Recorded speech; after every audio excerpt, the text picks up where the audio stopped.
Hello everyone, welcome to the first lecture on the foundations of cryptography course.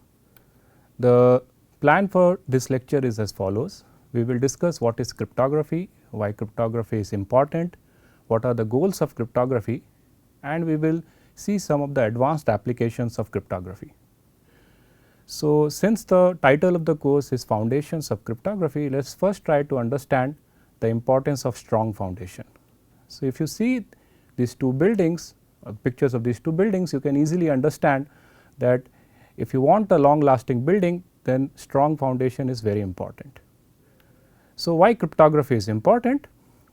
So, security is currently a very big buzzword. Everyone is talking about security, they want to keep their system secure.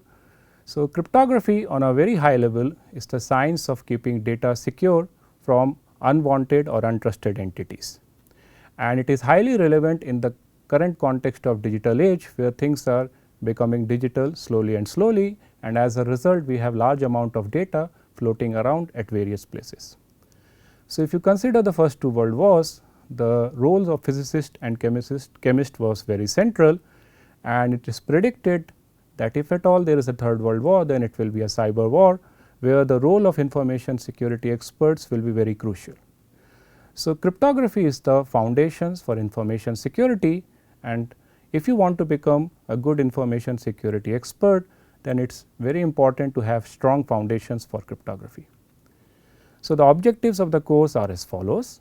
We will discuss the various paradigms and principles of modern cryptography, and the focus will be on formal security definitions and constructions of various cryptographic primitives. So, some of the cryptographic primitives which we will discuss in this course are encryption and decryption, message authentication codes, hash functions, digital signatures, etc. Now, for each of these cryptographic primitives, we will follow the following three-stage process. In first stage, we will give a precise formal security definition of the underlying primitive that we are interested to construct. Once we have the formal security definition, we will proceed to give an algorithmic construction of the required primitive, and finally in stage 3 we will give a rigorous mathematical proof that the algorithmic construction which we have given in stage 2 indeed satisfies the formal definition that we gave in stage 1. So, you can compare this three-stage process with the following example. If you want to build a house, what you will first do is you will come up with a rough architecture of the house, and you will have the map of the house which you give to your engineer. So, that is a stage 1. Once the map is ready, during stage 2 the engineer will involve some workers and some other helpers using whom he will come up with the building. That is the algorithmic construction.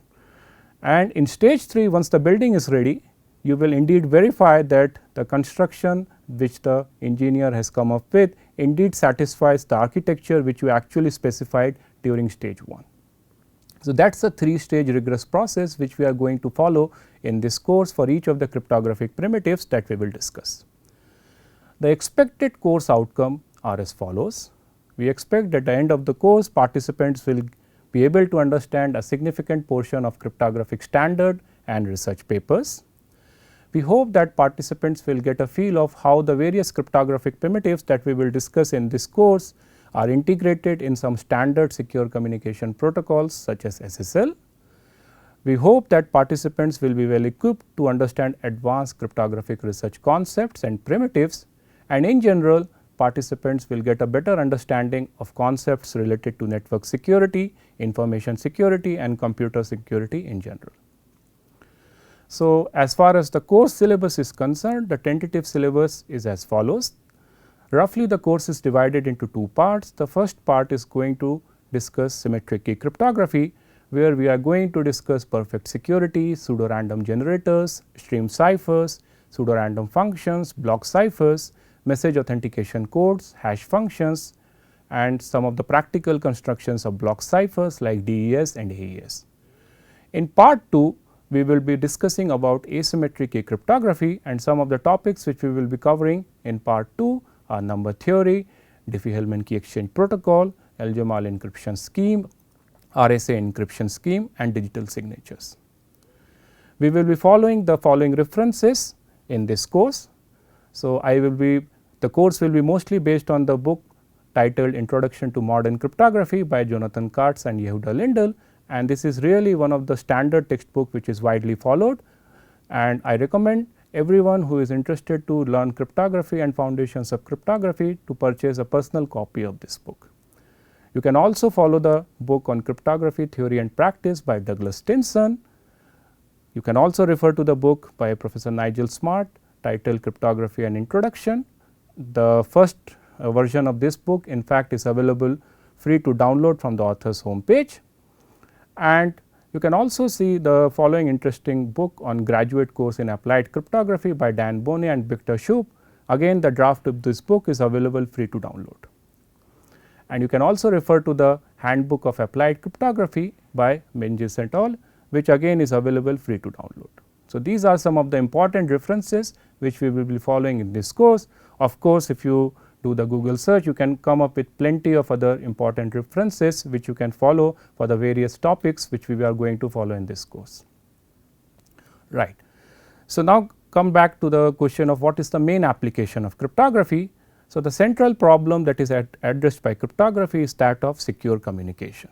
And what I mean by secure communication is, imagine the following scenario, that you have a sender and a receiver who do not know each other, who are meeting for the first time over the internet.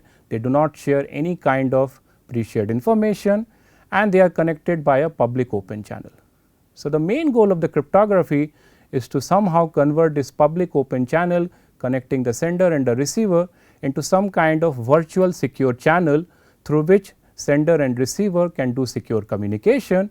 And the three properties of the secure communication are as follows. The first property is the privacy, which ensures that anything which is communicated between the sender and the receiver over this virtual secure channel will be known only to the sender and the receiver.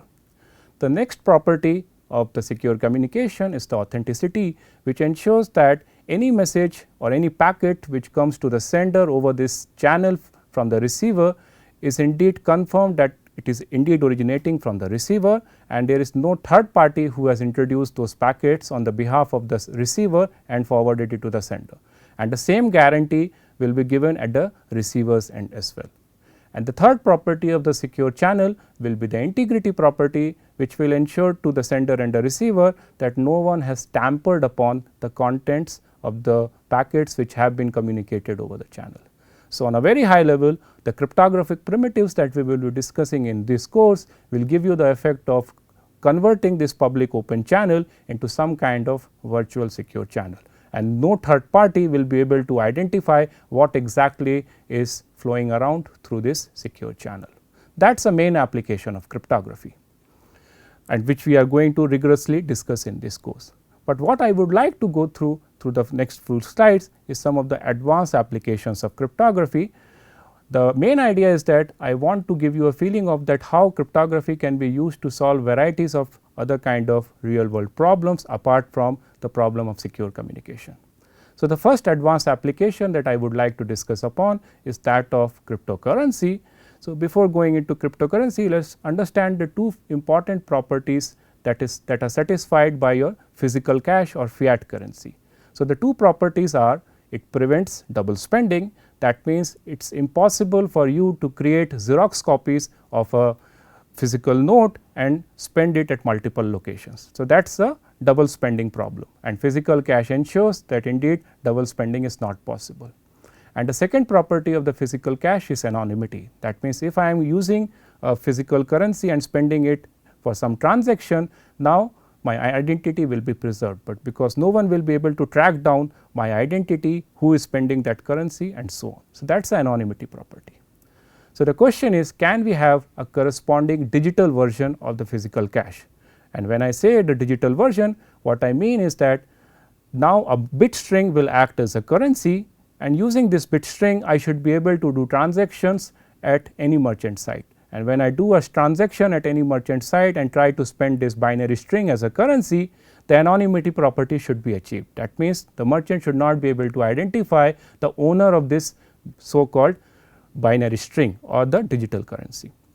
And the second property that I would like to achieve from the corresponding digital version of the currency is no double spending. That means, it should be difficult for me to create multiple copies of this binary string and spend those copies of the binary string simultaneously at multiple locations. Interestingly, I would like to achieve both these two properties in the absence of any centralized agency. That means, I want the whole system to work even in the absence of any kind of centralized agency. And as you can see, if there is no centralized agency who is actually monitoring who is spending which binary string at which location, it looks like the anonymity problem and the no double spending problem are like two conflicting goals. But if you see the recent cryptocurrencies such as Bitcoin, it is possible to achieve both these two requirements simultaneously. So, that is like an advanced application of cryptography, where the goal is something much more challenging than that is what required from the problem of secure communication. Now, let us see the second advanced applications of cryptography, and this is something what we call as preventing the single point of failure. So, it so happened that in many real world applications, sensitive information is stored at a single place, and by sensitive information I mean, say example, your encryption key or your signature key. So, if the sensitive information or the credential is stored at a single place, then it becomes relatively easier for an adversary to compromise that single place where the sensitive information is stored, and as a result the entire application will be compromised. So, a solution to prevent this single point of failure will be as follows. Instead of storing the sensitive information at a single place, what we can do is we can create shares of that sensitive information and distribute those shares and store it at multiple locations, and then erase the initial sensitive information. And whatever original function that was supposed to be carried out by the sensitive information will be now carried out by running a distributed protocol among the various servers where the shares of the original sensitive information is stored. Notice that in this entire process, nowhere will we reconstruct back the original sensitive information. The sensitive information is still shared or distributed among the multiple locations, and we run a distributed protocol without actually reconstructing back the sensitive information. The advantage of sharing or distributing the sensitive information across multiple locations is that it will be now difficult for an adversary to simultaneously compromise all the servers where the shares of the original sensitive information is stored, and as a result you get more robustness and more fault tolerance. So, this is again a very nice advanced application of cryptography, which is based on a wonderful primitive called as secret sharing. On a very high level, a secret sharing protocol allows you to create shares of a secret and distribute it to the shareholders, such that the original secret can be reconstructed back only if certain threshold number of shareholders come together and combine their shares. But if you have a number of shareholders which is less than that specified threshold, it will be impossible to reconstruct back the original secret. Now, let us see another fascinating advanced application of cryptography, and to motivate this application, let me quote an example, the wonderful Sundarkand from our epic Ramayana. So, the people who are familiar with Sundarkand will easily understand this. So, in the Sundarkand, the scenario is the following: Mother Sita is being kidnapped by Ravana, and she is in Sri Lanka, and Ram is in India. And since Ram is missing Sita, he is very sad. So, he says to his messenger, namely Hanuman, that, "Oh Hanuman, please go to Lanka and pass my message to Sita that I am missing her." And the messenger says, "Okay Lord, as whatever you wish, I will follow your instruction." But then Ram says that since you are going to meet Sita for the first time, Sita may not be able to identify you. So, what you do is the following: you take this ring as a proof that indeed you are my messenger, and if Sita asks you for a proof, you can give this, you can show this ring, and she will be able to identify you. So, the messenger takes the proof and he starts the wonderful journey, comes to Sri Lanka, and he lands in Ashoka Vatika and starts the conversation with Mother Sita, where he says that, "Oh mother, I am the messenger of Lord Ram." But Sita is very scared, she is already harassed by the people of Ravana. So, she is unable to trust Hanuman. She says, "How can I trust you?"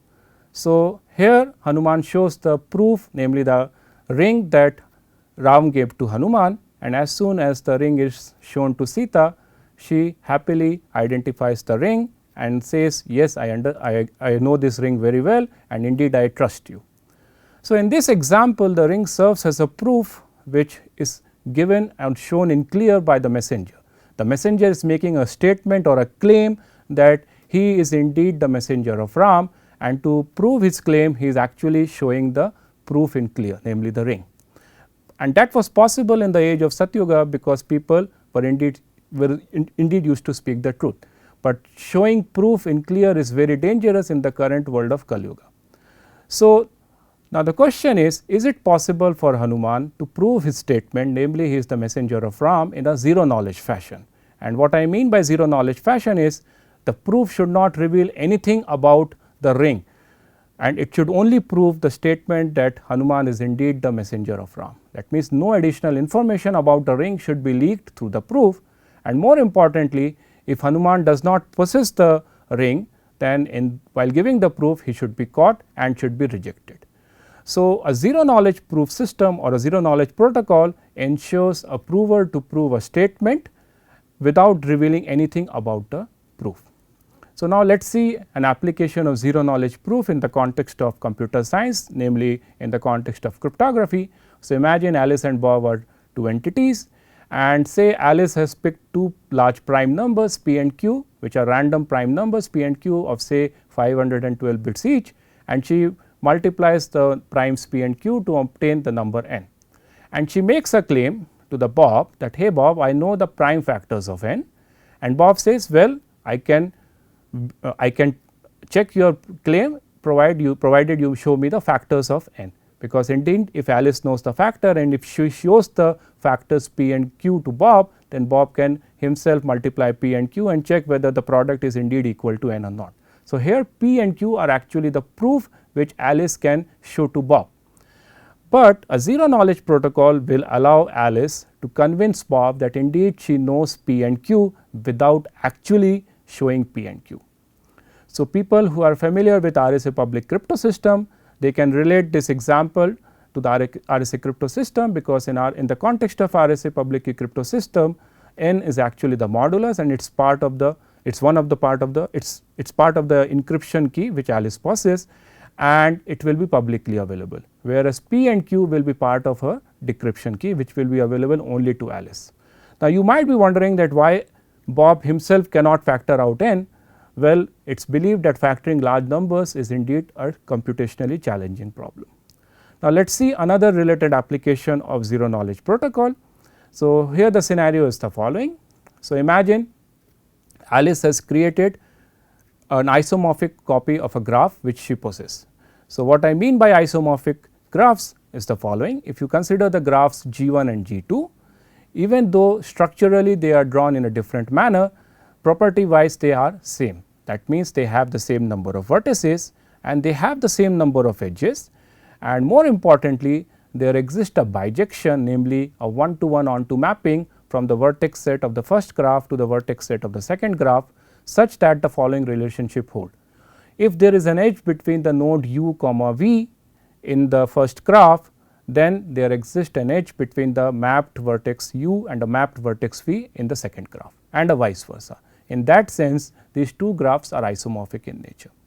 So, imagine Alice started with the graph G1 and she creates an isomorphic copy of the graph G1 to obtain the graph G2. And to obtain the isomorphic graph G2, what she has to basically do is she has to just take a random permutation of the vertex set of the first graph, and that is the secret information which Alice possesses. And now, suppose Alice makes the two graphs G1 and G2 public and goes to Bob and says, hey Bob, I can prove to you that the graph G1 and G2 are isomorphic in nature. Again, people who are familiar with graph isomorphism problem, they will be aware that checking whether two graphs are isomorphic or not in the absence of the bijections is indeed believed to be a computationally difficult problem if the graphs are of very large magnitude. So, Alice is now interested to prove that the graphs are isomorphic in nature without actually showing the isomorphism. So, Bob challenges Alice and says, well, if indeed you want to prove that the two graphs are isomorphic, show me the isomorphism or the bijection, because if you show me the bijection, then I can easily verify whether the two graphs G1 and G2 are isomorphic in nature. But using a zero knowledge protocol, Alice can convince Bob that indeed the two graphs G1 and G2 are isomorphic, and in the process Bob will learn no information about the actual bijection which maps the graph G1 to the graph G2. So, again this is a very advanced application of cryptography, and the next application of the next advanced application of cryptography that I would like to discuss is that of outsourcing computation. So, in this problem the scenario is the following: we have a computationally weak client and it wants to carry out some kind of computation. So, let us abstract out that computation by a function f, and it possesses some data x and it wants to compute the value of the function on that data x. But since it is a computationally weak processor, it does not have the capability to carry out the computation on its own. So, what it does, it engages the service of a cloud service provider and it outsources the computation of the function to the cloud service provider by giving him the description of the function as well as the data x. So, since the function is available to the cloud service provider as well as the data is available to the cloud service provider can carry out the computation itself and can send back the result to the computationally weak client. Well, in principle this solution will work, but the problem here is, what if the cloud service provider is a corrupt guy? In this case there is no guarantee of input output privacy, because the client is giving the data in clear to the service provider, and as a result the service provider will be completely aware of the data on which it has carried out the computation, and it will be also aware of the result of the computation. So, what if we want to prevent the cloud service provider from knowing the data? The question here is it possible for the computationally weak client to not reveal the data and still outsource the computation? So, a potential solution will be that instead of sending the data in clear, it can send an encrypted version of the data and the description of the function, and instead of carrying out a computation on the clear data, the cloud service provider should be able to carry out the same function on the encrypted data, and it should send back the result of the computation again in an encrypted fashion, which the computationally weak client can decrypt back.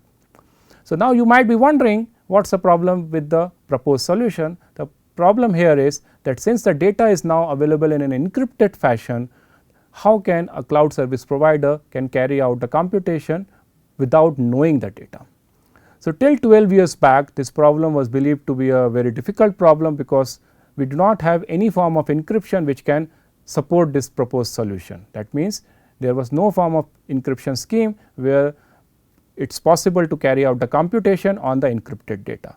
But 12 years back in 2006 history has been made where the first candidate proposal for such kind of special encryption scheme, which we call as fully homomorphic encryption scheme, has been proposed. So, on a very high level, a fully homomorphic scheme allows you to carry out computation on the encrypted data without actually knowing the data. So, that is again a very advanced application of cryptography. The next advanced application of cryptography that I am going to discuss is that about distributed consensus. So, imagine the following scenario: we have a set of mutually distrusting world leaders, and together they would like to come to a decision whether to attack a particular country or not. That means, they would like to run a protocol among each other where they exchange messages as per the protocol, and at the end of the protocol all the leaders should be on the same page.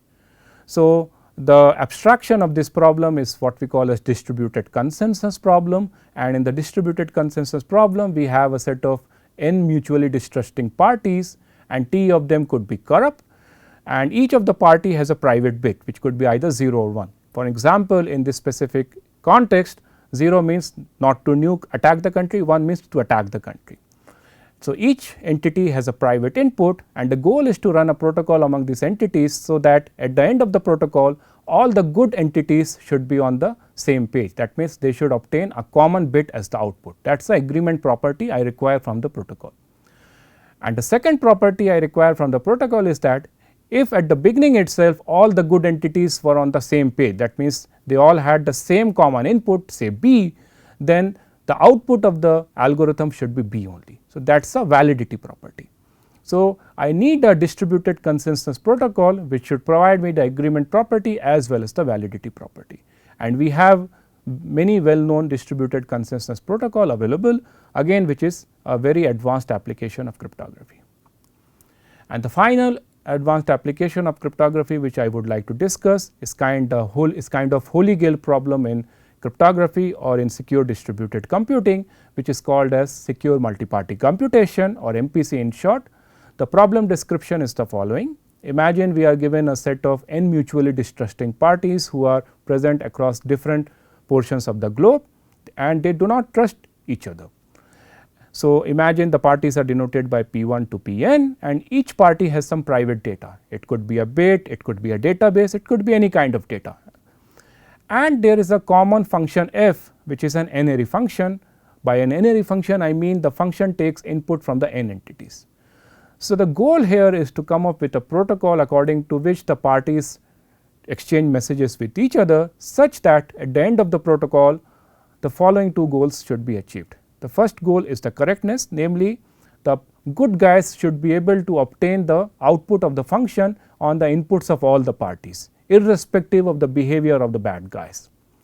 And the second important goal is that of privacy, which requires that the adversary or the bad guys should not learn anything during the protocol beyond what can be revealed from its own input and the function output. So, on a very high level, the goal of the MPC protocol is to emulate the effect of a trusted third party. Imagine for the moment you have a trusted third party available to all the n parties, then this problem of multi-party computation is very easy to solve. What each party can do is it can send its input privately to the trusted third party, and since the third party is trusted by all the entities, we have the guarantee that it will not reveal the inputs of the individual person to the other parties. Now, the trusted third party can compute the value of the function on all the n inputs and it can send back the output to every entity. But the problem with the solution with the trusted third party is that in practice we do not have any such trusted third party available. So, the goal of a secure multi-party computation protocol is to emulate the role of a trusted third party by running a protocol among the entities itself. That means what a secure multi-party computation protocol guarantees for you is that whatever is doable in the presence of a trusted third party, the same can be achieved even in the absence of a trusted third party by running a protocol among the individual entities. So, this is like the holy grail problem on secure distributed computing, because if you have a solution for this abstract problem, then you have solutions of thousands of real world problems which can be abstracted by this beautiful notion of secure multi-party computation. So, that brings me to the end of this first lecture. To conclude with, in this lecture we briefly discussed what cryptography is all about, the significance of cryptography, and we discussed some of the advanced applications of cryptography. I hope you enjoyed this lecture. Thank you.